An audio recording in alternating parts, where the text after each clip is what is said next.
Hi students, मैं सोनिया विद्या गुरु से नया वीडियो स्टार्ट कर रहे हैं करंट अफेयर्स का। अगस्त के करंट अफेयर्स हैं, ये सेशन में स्टार्ट कर रही हूँ। हर बार की तरह 40 से 50 या 50 से 60 इंपॉर्टेंट क्वेश्चंस हर वीडियो में बढ़ाने की कोशिश करती हूँ। हिंदी मीडियम का सेशन है। अगर आपको लैंग्वेज में कंसर्न है तो इंग्लिश का सेशन अगर आप देखने आए हैं तो इंग्लिश का सेशन भी हम लोग अपलोड करते हैं। Complete English medium session is also uploaded on our channel, आप वो देख सकते हैं। If language is not comfortable, ये सेशन हिंदी में होगा। सारे के सारे इंपॉर्टेंट क्वेश्चंस पढ़ाऊंगी, आपका टाइम बिल्कुल भी वेस्ट नहीं करूंगी, क्योंकि मैं कोई कहानी नहीं सुनाती हूँ। सारे इंपॉर्टेंट पॉइंट्स आती हूँ, सीधा डिलीवर कर देती हूँ। कोई भी कंपेटिटिव एग्जाम देने जाएंगे, अगर उसमें सेक्शन है करंट अफेयर्स का तो ये सेशन आपके लिए है। पक्का से देखिए और पूरा देखिए। वीडियो अच्छा लगता है लाइक जरूर करिएगा। चैनल को सब्सक्राइब करना बिल्कुल मत भूलना, क्योंकि अगर चैनल को सब्सक्राइब नहीं करेंगे, बेल आइकॉन साथ में है, प्रेस नहीं करेंगे तो नोटिफिकेशंस ही नहीं आएंगे। आपके इंपॉर्टेंट करंट अफेयर्स मंथ के मिस हो जाएंगे। चलिए स्टार्ट करते हैं पहले क्वेश्चन से। देखिए क्या आ रहा है पहला क्वेश्चन है अपॉइंटमेंट्स और इलेक्शंस वाला। ठीक है, तो पहला क्वेश्चन इलेक्शंस एंड अपॉइंटमेंट्स में। पहले देखिए ध्यान से कि हम वाइस प्रेसिडेंट की बात करने वाले हैं, तो इंपॉर्टेंट रैंक है। लास्ट सेशन में भी मैंने आपको प्रेसिडेंट पढ़ाए थे, तो प्रेसिडेंट पढ़ाने के बाद वाइस प्रेसिडेंट भी इंपॉर्टेंट हो जाते हैं। यहाँ पे ध्यान से देखिए कि हम कह रहे हैं 14वें नंबर के हमारे देश के उपराष्ट्रपति, जिनका नाम है जगदीप धनकर, जिनकी फोटो आपके सामने स्क्रीन पर लगी है। तो ये जगदीप धनकर जो है ये हमारे देश के 14वें नंबर के वाइस प्रेसिडेंट बन गए हैं। ठीक है, न्यू सेंट्रल विजिलेंस कमिश्नर, ठीक है, सीवीसी जनरली करके ही सब जगह लिखा होता है। तो चीफ सेंट्रल विजिलेंस कमिश्नर जो नए बन गए हैं वो सुरेश एन पटेल हैं। हर किसी की फोटो देखते जाइए, रिलेट करते जाइए। वर्ल्ड बैंक के न्यू इंडिया कंट्री डायरेक्टर जो है वो ऑगस्टे टैनो क्वामे बन गए हैं। दोबारा बोल रही हूं, ध्यान से सुनिए। मैंने क्या कहा? ऑगस्टे टैनो, अगस्त के करंट अफेयर्स पढ़ रहे हैं तो ऑगस्टे टैनो क्वामे इनका नाम है, जो वर्ल्ड बैंक के नए इंडिया के कंट्री डायरेक्टर बन गए हैं अगस्त के महीने में। Auguste first women DG, director general. अब यहां पर इंपॉर्टेंट बात यह है कि कितनी पुरानी ऑर्गेनाइजेशन, तो आप ये सोचिए कि पहली महिला जिसकी डीजी बन रही हैं वो है CSIR, मतलब council of scientific and industrial research. इनका नाम है एन कलेसेल्वी इनका नाम है। अब इनको आप प्रोनाउंस किसी और तरीके से भी कर सकते हैं, नाम याद रखना इंपॉर्टेंट है। इसलिए इंपॉर्टेंट है क्योंकि ये पहली महिला है जो डीजी बनी है CSIR की। ठीक है, अब यहां तक आपको पता चल गया कि मैं जो भी डिलीवर करूंगी वो इंपॉर्टेंट होगा। आप इसीलिए पूरा वीडियो देखना और वीडियो को लाइक जरूर करना। नेक्स्ट क्वेश्चन में प्रोजेक्ट्स एंड इनॉग्रेशंस है। सबसे पहले यहां पर रेल की बात करेंगे, क्योंकि रेल की फोटो लगी है। देखिए, national rail and transportation institute renamed as national rail and transportation institute renamed as Gati Shakti विश्वविद्यालय वडोदरा, गुजरात। ठीक है, ये नाम चेंज हुआ है। आपको नाम सुन के ही पता चल रहा है कि इंपॉर्टेंट नाम है। तो जो गति शक्ति विश्वविद्यालय इसको बना दिया है वो भी इंपॉर्टेंट हो जाएगा। जगह कहां पर है? वडोदरा, गुजरात में है। तो शायद हो सकता है पुराना नाम देके आपसे सिर्फ जगह ही पूछ लें, तो हर चीज याद रखिए। नेक्स्ट क्वेश्चन में world's largest floating solar plant. Solar energy को इस्तेमाल करना है ज्यादा से ज्यादा। ठीक है, हर बार नए प्लांट लाए जाएंगे, हर बार कैपेसिटी बढ़ाई जाएगी, तो आप हर बार कुछ नया इसमें पढ़ते रहोगे। वर्ल्ड्स लार्जेस्ट है, हम कह रहे हैं ये खांडवा MP में है। याद आपको ये भी रखना पड़ता है कि कैपेसिटी क्या है। 600 मेगावाट है, फ्लोटिंग सोलर पावर प्लांट है, कमिंग अप ऑन। यहां पर सब चीजें इंपॉर्टेंट है। ओमकारेश्वर धाम नहीं है, क्योंकि नाम से आप उसको धाम मत पढ़ना, वो ओमकारेश्वर डैम है जो लिखा है, जो आपको पढ़ना है। नर्मदा नदी पर डैम, नर्मदा नदी पर बांध, ओमकारेश्वर बांध। और मैंने क्या कहा? खांडवा MP। ठीक है, नेक्स्ट क्वेश्चन देखिए। डोनई पोलो है। डोनई पोलो जो है वो ग्रीनफील्ड एयरपोर्ट है एक्चुअल में, जो आने वाला है ईटानगर, अरुणाचल प्रदेश में। अरुणाचल प्रदेश की कैपिटल ईटानगर है, आप जानते हो। अगर आपको ये पहले से पता होगा तो आपके लिए आसान हो जाएगा याद करना कि ईटानगर अरुणाचल प्रदेश में डोनई पोलो हम कह रहे हैं एक ग्रीनफील्ड एयरपोर्ट बनने वाला है। नेक्स्ट क्वेश्चन में स्टेट न्यूज में देखते हैं क्या आने वाला है। स्टेट न्यूज में सबसे इंपॉर्टेंट बात, जब कोई डिस्ट्रिक्ट किसी बड़ी स्टेट में ऐड हो जाए कितनी बड़ी बात होती है, क्वेश्चन आने वाली पॉसिबिलिटी ज्यादा होती है। 7 के 7 डिस्ट्रिक्ट्स का नाम आप याद नहीं कर सकते हो, वो क्वेश्चन थोड़ा सा मेरे लिए अटपटा है क्योंकि मैं ऐसा क्वेश्चन नहीं ऐड करके आपका टाइम वेस्ट करूंगी।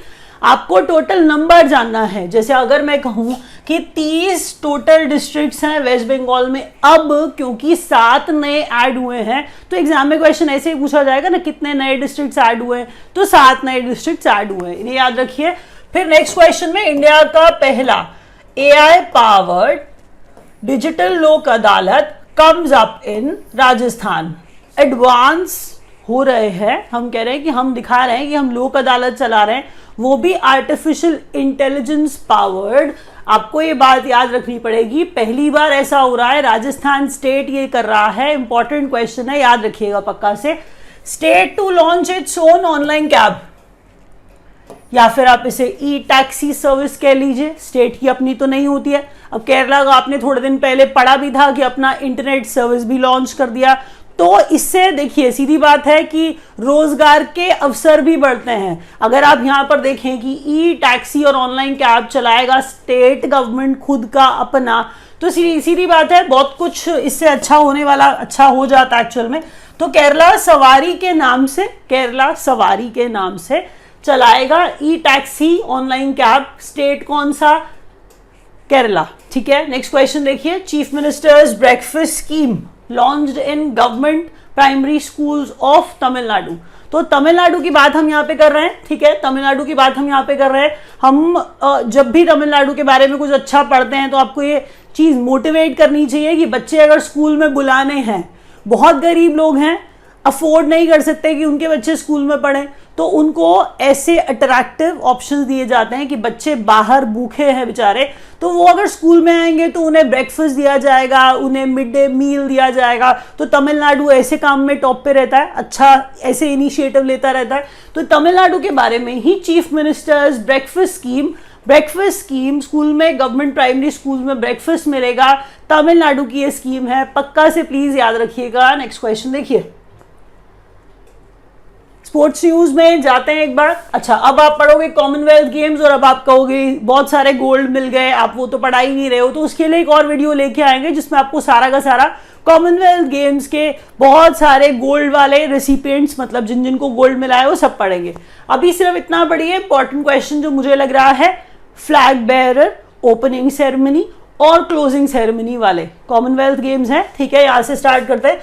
हमने क्या कहा, 2022 के Commonwealth games, flag bearers, opening ceremony के पीवी सिंधु बैडमिंटन आप जानते हैं, मनप्रीत सिंह जो हॉकी टीम के कैप्टन हैं, मनप्रीत सिंह, दोनों ही बहुत बहुत पॉपुलर खिलाड़ी हैं, कोई इंट्रोडक्शन इनको चाहिए नहीं, आप इनको जानते हो। Opening ceremony CWG Commonwealth games के फ्लैग बेयरर्स, ओपनिंग सेरेमनी के। वर्ल्ड एथलेटिक्स चैंपियनशिप 2025 में होने वाला है, टोक्यो जापान में होगा, ये आपको याद रखना है। वर्ल्ड एथलेटिक्स चैंपियनशिप 2025 में होगी, जो उसको होस्ट करेगा टोक्यो जापान, याद रखिए, मतलब टोक्यो में होने वाला है, Japan country as a country host करेगी। अच्छा, अब यहां पर देखिए कि जो ये इवेंट्स है नीचे वाले की, जिसमें हम कह रहे हैं बांग्लादेश है, इंग्लैंड है, श्रीलंका है, इंडिया है, तो ये सारे विमेन वाले इवेंट्स है। ICC के विमेन क्रिकेट वाले, वनडे इंटरनेशनल वर्ल्ड कप जो बड़ी चीज मानी जाती है, सबसे बड़ी, 2025 वाला इंडिया होस्ट करेगा उसको। अगर मैं बात करूं T20 चैंपियनशिप ट्रॉफी 2027 वाली, श्रीलंका होस्ट करेगा उसको। फिर T20 वर्ल्ड कप 24 और 26 वाला, 2024 और 26 वाला बांग्लादेश और इंग्लैंड रिस्पेक्टिवली होस्ट करने वाला है। मतलब बांग्लादेश 2024 का T20 वर्ल्ड कप, इंग्लैंड 2026 का T20 वर्ल्ड कप होस्ट करेगा। ठीक है, मेरे को लग रहा है मैंने शायद ठीक से समझाया, आपको याद करना है, बस इतनी सी इंपॉर्टेंट सी रिक्वेस्ट है, क्योंकि अगर आप वीडियो पे टाइम लगा रहे हो तो सिर्फ वीडियो हेल्प नहीं कर सकता है जब तक आप नोट्स नहीं बनाते हो। तो लिखिए please, England wins 2022 women's Euro cup beating Germany. अब यहां पर विनर कंट्री इंग्लैंड है। इंग्लैंड ने जर्मनी को हराया है। कहां पर हराया है? तो लंदन में हराया है। ये देखिए किस चैंपियनशिप में हराया है? तो विमेन्स यूरो कप 2022 में हराया है। विमेन्स यूरो कप 2022 में हराया है। हम कह रहे हैं इंग्लैंड ने हराया है जर्मनी को। यहां पर ये बॉल की पिक्चर ही आपको दिखा रही है कि हम कौन से कंपटीशन की बात कर रहे हैं। नेक्स्ट क्वेश्चन में देखिए 2024 पेरिस ओलंपिक गेम्स स्लोगन। यहां पर देखिए ओलंपिक्स का स्लोगन आपको दिख रहा है, पेरिस लिखा है, उसके अंदर लोगो में ही लिखा है। यहां पर देखिए गेम्स वाइड ओपन, इसका स्लोगन है पेरिस में होने वाले ओलंपिक गेम्स। पेरिस में होने वाले ओलंपिक गेम्स 2024 में होंगे जो, उसका स्लोगन है games wide open. Flag bearers Commonwealth games की क्लोजिंग सेरेमनी में निखत जरीन है, जिनको आप यहां देख रहे हैं, जो कि बॉक्सर हैं, इसीलिए बॉक्सिंग ग्लव टाइप आपको दिखा दिया है। और अगर आप अगले देखें तो टेबल टेनिस वाले शरद कमल अचंता इनका नाम है। तो शरद कमल और निखत जरीन क्लोजिंग सेरेमनी पे फ्लैग बेयरर्स, किनकी बात, कौन सी गेम्स की बात हम कर रहे हैं? कॉमनवेल्थ गेम्स की बात हम कर रहे हैं। नेक्स्ट क्वेश्चन देखिए, बैंकिंग एंड फाइनेंस न्यूज है। यहां पर वो बच्चे छोड़ सकते हैं थोड़ी देर के लिए, क्योंकि सारी अब बैंकिंग की न्यूज नहीं आएगी। जो बच्चे बैंक के एग्जाम देते हैं उनके लिए स्पेशल पार्ट, एक स्पेशल सेक्शन मैं हर करंट अफेयर्स के वीडियो में रखती हूं। तो यहां से स्टार्ट करेंगे banking and finance. Banking and finance में first bank to list payment gateway, first bank जो अपना पेमेंट गेटवे 10 2.0 10 नंबर, ये ऐसे बोल के आप याद करते थे, अगर आपको याद हो तो आप इसको सीधा सीधा आईटी डिपार्टमेंट से लिंक कर देते हो। ठीक है, याद करिए और उससे सोचिए कि आईटी डिपार्टमेंट का जो प्लेटफॉर्म है 10 2.0 पर किसी बैंक ने अपना पेमेंट गेटवे लिस्ट किया है, वो है फेडरल बैंक। देखिए आप बताते हैं जब भी क्वेश्चंस कराए हुए आते हैं तो मैं मोटिवेट होती हूँ, और बहुत सारे बच्चे लिखते हैं and I really feel happy. मुझे भी मोटिवेशन मिलता है कि मैं जो पढ़ा रही हूँ वो रेलेवेंट है, आपके एग्जाम में आता है, आप ये जानते भी हो, क्योंकि बहुत सारे बच्चे ऐसे होते हैं जो बहुत ज्यादा लंबे समय से देख रहे होते हैं, एग्जाम देके आते हैं और क्वेश्चन आते हैं। प्लीज ये समझिए कि जब बैंकिंग और फाइनेंस की इंफॉर्मेशन पढ़ाई जा रही है, बच्चे कोर्स भी ज्वाइन करते हैं तो हम डिटेल में और चीजें पढ़ाते हैं। अगर आप चाहें तो आप ज्वाइन भी कर सकते हैं, नीचे नंबर्स दिए हैं, लाइव क्लासेस भी देते हैं हम लोग, वीडियो कोर्सेज भी देते हैं, हम हार्ड कॉपी स्टडी मटेरियल भी आपके घर पे डिलीवर कराते हैं, हम लोग 1-on-1 डाउट क्लासेस भी पढ़ाते हैं। अगर आप ज्वाइन करना चाहते हैं, बैंकिंग की, एसएससी की या किसी भी एग्जाम की प्रिपरेशन करना चाहते हैं, आप ज्वाइन कर सकते हैं। फिलहाल के लिए कि बैंकिंग और फाइनेंस में फेडरल बैंक है ऐसा बैंक जिसने अपने पेमेंट गेटवे को 10 पर आईटी डिपार्टमेंट के प्लेटफॉर्म पर लिस्ट किया है। ठीक है, artificial intelligence based pre inspection of vehicles by Kotak general insurance. इसमें कोई पढ़ के बहुत समझने वाली बात नहीं है कि कोटक जनरल इंश्योरेंस है व्हीकल्स की पहले इंस्पेक्शन, प्री इंस्पेक्शन की बात करता हुआ, लेकिन प्री इंस्पेक्शन कैसी वाली, कैसे इंस्पेक्ट करेंगे किसी व्हीकल को? Artificial intelligence based pre inspection करेगा कौन? Kotak general insurance. Next question देखिए, gold coins launched as legal tender by Zimbabwe. ध्यान से ये देखिए कि गोल्ड कॉइन्स लीगल टेंडर नहीं होते हैं, लीगल टेंडर की तरह लॉन्च किया है किसने? जिम्बाब्वे ने। ये क्वेश्चन पूछे जाने की पॉसिबिलिटी है, बैंकिंग एंड फाइनेंस भी है और दूसरी कंट्री वाला भी है, प्लीज याद रखिएगा। नेक्स्ट क्वेश्चन देखिए, यस बैंक ने पैसे रेज करने हैं, ठीक है, तो उसने क्या किया? अपना 10% का स्टेक बेच दिया। 10% का स्टेक बेच के किसको बेचा है वो भी पूछा जाएगा, कितना पैसा रेज किया वो भी पूछा जाएगा। तो यस बैंक ने 10% stake each to Carlyle group and Advent to raise 1.1 billion. अब 1.1 बिलियन का मतलब है 8,898 करोड़ में अपना 10% स्टेक बेच दिया। किनको बेचा है? हमने कहा कार्लिल ग्रुप एंड एडवेंट को बेच दिया और रेज किया कितना, $1.1 बिलियन। नेक्स्ट क्वेश्चन देखिए, आरबीआई का bimonthly monetary policy review. ठीक है, इसमें देखिए जरा रेपो रेट बढ़ गया, अब बढ़ कितना ज्यादा रहा है ये देखिए कि 50 बेसिस पॉइंट तो ऐसे ही बढ़ा दिया जाता है। 0.5% का इंक्रीज यहां पर लिखा है मैंने, तो 5.40 रेपो रेट हो गया है। स्टैंडिंग डिपॉजिट फैसिलिटी जो है, लिक्विडिटी एडजस्टमेंट फैसिलिटी बेस हम कह रहे हैं 5.15%। अब जो भी आप बढ़ रहा है वो आप देख रहे हैं, यहाँ पे लिखा है, यहाँ पर हमने कहा bank rate marginal standing facility rate 5.65%, fixed reverse repo 3.35%, financial inclusion index March 2022 56.4। नीचे वाला पॉइंट पढ़िए कि डिजिटल पेमेंट इंडेक्स है, अगर आप कुछ समझना चाहें इसके अंदर तो डीपीआई जो था, डिजिटल पेमेंट इंडेक्स जो था, आरबीआई ने अपना लॉन्च किया था। एक्सटेंट मेजर करना है डिजिटल पेमेंट्स का कंट्री में कि कितनी डिजिटल पेमेंट्स हो रही हैं, जिसके अंदर बेस ईयर मार्च 2018 मान लिया 100 के स्कोर पे इस डीपीआई को स्टार्ट किया। ठीक है, डीपीआई का स्कोर स्टार्ट में क्या रखा गया, 100 रखा गया। डिजिटल पेमेंट्स बढ़ती ही जाएंगी, आप जानते हैं ये बात।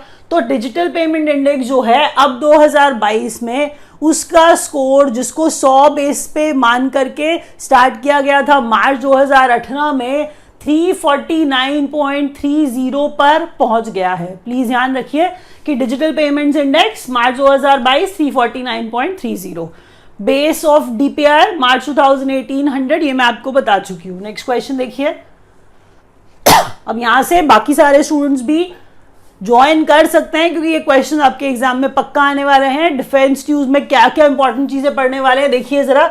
चौथे नंबर की अल नजाह इंडिया ओमान के बीच में मिलिट्री एक्सरसाइज। देखिए नाम पूछा जा सकता है, नंबर पूछा जा सकता है, किन दो कंट्रीज के बीच में हुआ वो पूछा जा सकता है, किस तरह की एक्सरसाइज थी वो पूछा जाता है। तो किस तरह की एक्सरसाइज का आंसर है मिलिट्री एक्सरसाइज, किन दो कंट्रीज के बीच में, इंडिया और ओमान के बीच में, कौन से नंबर की, चौथे नंबर की, और नाम है अल नजाह, एक्सरसाइज का नाम है। अब पूछा जाएगा वेन्यू, तो आंसर आ जाएगा राजस्थान, क्योंकि अब आप पढ़ चुके हैं आंसर दे पाएंगे। पहले नंबर का हम कह रहे हैं first indigenous aircraft carrier, indigenous का मतलब इंडिया ने खुद बनाया है, Vikrant build by Cochin shipyard limited ने। देखिए अगर हम कहें इंडिया ने बनाया तो इंडिया में बहुत सारी ऑर्गेनाइजेशंस है जो ऐसा काम कर सकती है, तो आपसे नाम पूछ रहे हैं कि किसने बनाया है, तो कोचीन शिपयार्ड लिमिटेड है जिसने अपना खुद का, मतलब इंडिया का खुद का बनाया हुआ पहला एयरक्राफ्ट कैरियर जिसका नाम विक्रांत है वो बनाया है। प्लीज याद रखिएगा, क्वेश्चन बहुत इंपॉर्टेंट है। थर्ड एक्सरसाइज विनबैक्स तो लिख दिया मैंने, अब विनबैक्स को अगर आप तोड़ के पढ़ते तो ये वियतनाम है, ये इंडिया है, ये बायलैटरल है और ये आर्मी एक्सरसाइज है। अगर आप ध्यान से पढ़ें तो Vietnam, India, bilateral, army exercise 2022 between Vietnam and India तीसरे नंबर की है। और मैंने क्या कहा, चांदी मंदिर हरियाणा इसका वेन्यू। ठीक है, याद रखेंगे। नेक्स्ट क्वेश्चन देखिए, इंडिया का फर्स्ट पैसेंजर ड्रोन, पहला पैसेंजर ड्रोन, याद ये रखना है, बनाया किसने है वो भी बताएंगे, किसके लिए बनाया है वो भी बताएंगे, और नाम क्या है वो भी बताएंगे। तो जो पैसेंजर ड्रोन है, इंडिया का पहला पैसेंजर ड्रोन जो है जिसका नाम वरुण है। हर बार पहली चीजें पहली वाली इंपॉर्टेंट होती हैं, प्लीज याद रखिएगा। वरुण है जिसे सागर डिफेंस इंजीनियरिंग ने बनाया है, तो सागर डिफेंस इंजीनियरिंग प्राइवेट लिमिटेड है, स्टार्टअप है एक्चुअल में एक, ये भी इन्होंने बनाया है वरुण को। और ये है क्या, पहला पैसेंजर ड्रोन है जो नेवी के लिए बनाया गया है, प्लीज याद रखिए। और नेक्स्ट क्वेश्चन देखिए, डिफेंस न्यूज में आगे बढ़िए। आर्मी कमेमोरेट्स ऑपरेशन विजय। अब ऑपरेशन विजय तो कारगिल की बात होने लगी, आप जानते हैं ये बात। मैंने आपको ऑपरेशन विजय के बारे में लास्ट वीडियो में भी कुछ पढ़ाया था, बहुत इंपॉर्टेंट वीडियो था। अगर आपने नहीं देखा है तो वो भी जरूर देख लेना आप। ऑपरेशन विजय कारगिल वाला, बाय नेमिंग .5140 इन कारगिल एज गन हिल।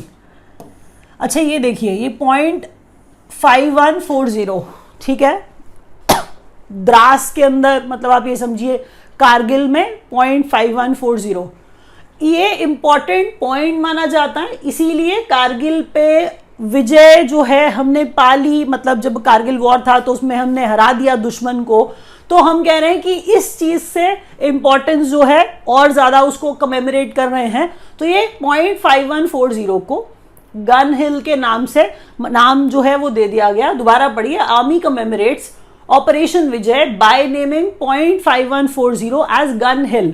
ये आपको याद रखना है, इंपॉर्टेंट क्वेश्चन है, आने की पॉसिबिलिटी बहुत ज्यादा है। 18वें नंबर का युद्ध अभ्यास है, इंडिया और यूएस मिलिट्री के बीच में होता है, ये हमने बहुत बार पढ़ा है।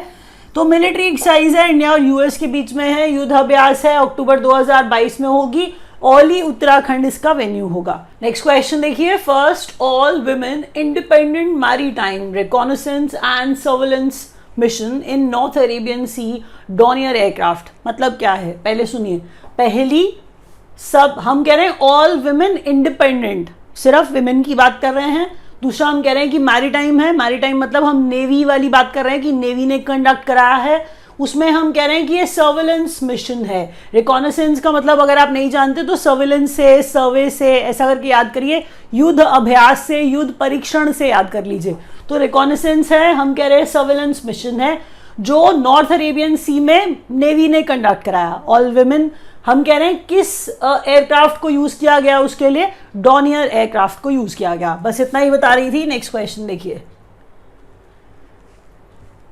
बुक्स और ऑथर्स में important question, The Light We Carry and Becoming, ma'am वो है, हम कह रहे हैं The Light We Carry and Becoming, ma'am वो है, किसका मैम वो है, मिशेल ओबामा का मैम वो है, इंपॉर्टेंट पर्सनालिटी है, इसीलिए याद रखना बहुत जरूरी है। Journey of a nation 75 years of India economy, Indian economy, याद रखिए संजय बारू की किताब है, हर हाल में आपको याद रखना है इनका नाम। दोबारा बोलती हूँ, journey of a nation 75 years of Indian economy, Sanjay बारू की किताब है।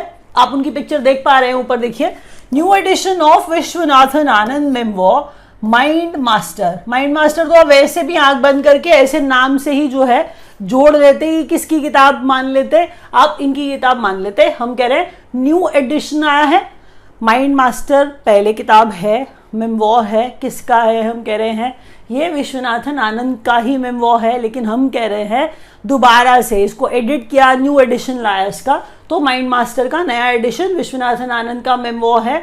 स्पीच कलेक्शंस, लोकतंत्र के स्वर एंड रिपब्लिकन एथिक, दोबारा सुनिए, लोकतंत्र के स्वर और रिपब्लिकन एथिक, रामनाथ कोविंद हमारे एक्स राष्ट्रपति आप ये कहिए, अर्स्टवाइल राष्ट्रपति आप कहिए, तो हम कह रहे हैं इनकी किताब आप जानते हैं, अभी अभी नए राष्ट्रपति भी आई हैं, आपको इसीलिए ये किताबें उस कारण से और ज्यादा याद करनी पड़ेंगी। तो लोकतंत्र के स्वर और हम कह रहे हैं रिपब्लिकन एथिक, स्पीच कलेक्शन है एक्चुअल में, हम कह रहे हैं ऑफ रामनाथ कोविंद, ये ऐसा बोल के याद करिए। नेक्स्ट क्वेश्चन देखिए, 10 न्यू रामसर साइट्स।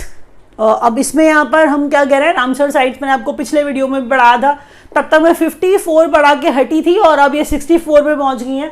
तो इंडिया में 10 नई रामसर साइट्स ऐड हो गई है, India in focus Ramsar sites international importance वाली। तो हम कहना क्या चाह रहे हैं, कैसे जोड़ रहे हैं, नाम सारे याद करना थोड़ा मुश्किल है, लेकिन आपको ये बता दूं कि तमिलनाडु में फिर से रामसर साइट्स और बहुत सारी ऐड हो गई हैं, इसीलिए याद थोड़ा और ज्यादा रखना पड़ेगा आपको। ओडिशा में सतकोसिया गॉर्ज है, सतकोसिया गॉर्ज है रामसर साइट, उसे बना दिया गया है। टोटल नंबर इंपॉर्टेंट है याद करना, कुछ नहीं कर पा रहे हैं तो 64 नंबर जो हो गया है रामसर साइट्स का इंडिया में, ये जरूर याद रखिए। तमिलनाडु में हम कह रहे हैं Gulf of Mannar marine biosphere reserve, Koonthankulam bird sanctuary, Vedanthangal bird sanctuary, Vembannur wetland complex, उसके अलावा पांचवा है Udayamarthandapuram bird sanctuary, Vellode bird sanctuary, ये है हम कह रहे हैं 6 साइट्स तमिलनाडु की। एमपी में सिरपुर वेटलैंड, गोवा में नंदा लेक, इसके अलावा कर्नाटका में रंगनाथितु बर्ड सैंक्चुरी।